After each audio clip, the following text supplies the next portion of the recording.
Madame Curie nous a demandé de faire la robe iconique de Monsieur Dior, la Miss Dior, en or. On va avoir une mini brassière façon corsetterie et en dessous une robe entièrement couverte de fleurs sur un fond grillagé. Nous sommes en train d'appliquer les biais retournés que les couturières ont préalablement cousus. Il faut donner une certaine tension, il ne faut pas qu'ils soient trop mous, sinon ils vont avoir tendance à faire des petites vagues. On a différentes fleurs, celle-ci, celle-ci. On pique directement dans la surpiqûre, ça va permettre de lui donner un peu de forme. On essaie aussi de leur donner du mouvement, donc on ne les fixe pas partout, c'est assez aléatoire.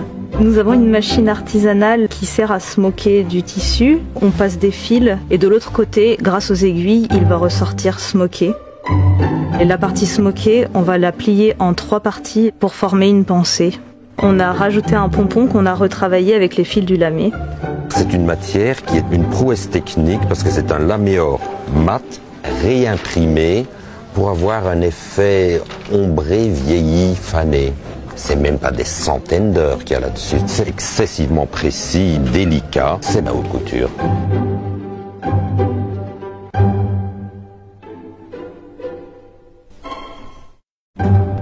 J'ai proposé au départ, suite à une visite à Venise, une technique qui s'appelle la laque povera.